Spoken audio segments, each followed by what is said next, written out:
You hate exercise, you despise health food, you smoke, you drink, and it works for you. Is that right? I just hit it as hard as I can, and if I can find it, I hit it again. Golf is built on something most sports will never have. There are no referees standing over your shoulder on every fairway. There are no officials crouching behind every bush. The game runs entirely on trust. Players call their own penalties. They sign their own scorecards. They are expected to tell the truth, even when no one is watching. That is the player's code. It is not written on a wall somewhere. It lives in the chest of every person who picks up a club and says they are going to compete with honor. It is the reason golf has outlasted almost every sport on earth, but not every player has lived by it. John Daly, one of the most honest and outspoken men to ever grip a driver, spent years watching the game from the inside. And what he saw bothered him. Not guys who made honest mistakes. Not guys who misread the rulebook and felt terrible about it. Guys who, in Daly's eyes, made a deliberate choice to grab an unfair edge. He named 6 of them. 6 players he believes broke the code. And the stories he tells will make you look at some of golf's biggest legends in a very different light. Before we get into it, if this kind of raw, unfiltered golf drama fires you up, hit the hype feature on this video right now and give it some hype. It pushes this content to more people and keeps the good stuff coming. We're going to start from the bottom of Daly's list and work our way up to the story that shocked even the most hardened people in the locker room. A story about a caddy, a pair of trousers, and a ball that mysteriously found its way back into play. Number 1 is Raymond Floyd, and Daly's issue with Floyd has nothing to do with a ball position or a scorecard. It is about time. Daly is one of the fastest players ever to play the tour. He steps up, he trusts his read, he swings, and he moves on.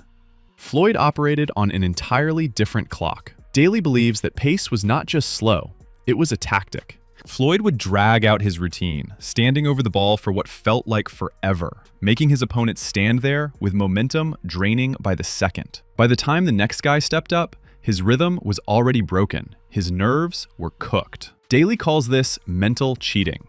The rules say play without unnecessary delay. They do not say play as slowly as legally possible to destroy the concentration of the man across from you. In Daly's mind, if you are using the clock as a weapon instead of your game, you are abusing the code.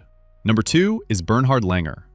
Langer is one of the greatest putters in history. Nobody debates that. But Daly has a serious problem with how Langer built that reputation. Langer anchored his putter against his body, creating a pendulum-like motion that removed most of the shake from his hands. Every other player had to feel the pressure in their fingertips, their wrists, their whole body on a 3-footer. Langer found a way around that human nerve factor by bracing the club against his chest. Daly calls it a mechanical crutch. The nerve is the whole point. The pressure is the test. When you anchor the club to eliminate the trembling, you are sidestepping the most human part of the game. And in 2016, the USGA and the R&A came to the same conclusion and banned anchoring outright. Daly saw that as full validation.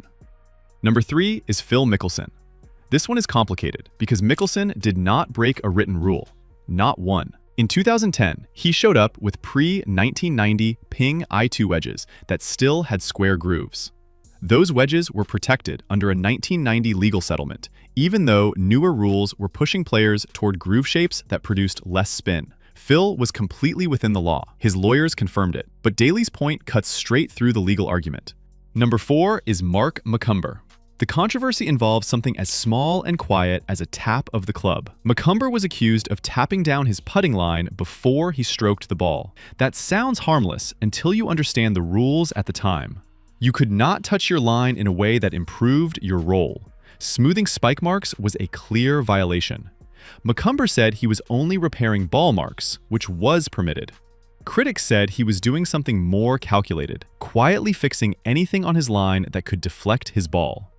Number 5 is Vijay Singh. This one did not happen under the brightest lights. It happened early in Singh's career at the Indonesian Open on the Asian Tour.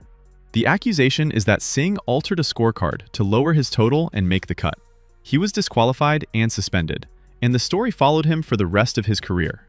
Daly treats the scorecard as sacred. It is the official record of what you did on that course. Signing it is your word as a competitor.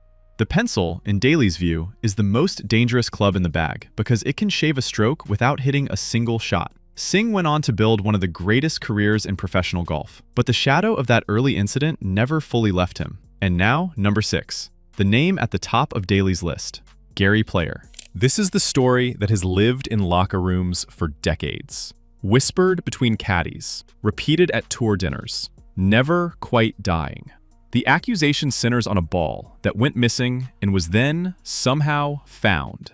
Daly repeats a story that Player's caddy rolled a ball down his trouser leg, allowing Player to continue without taking the penalty strokes that come with a lost ball. There is also the 1983 Skins game, where Tom Watson publicly accused Player of illegally removing a weed near his ball. Watson's anger was visible and direct. Player denied everything.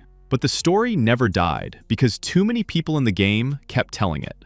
In Daly's view, Player spent a career projecting a polished image while quietly finding edges when no one was looking closely enough.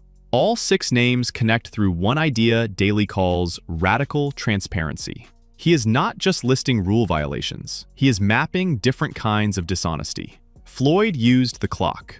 Langer used a crutch. Mickelson used a lawyer. McCumber used a quiet tap.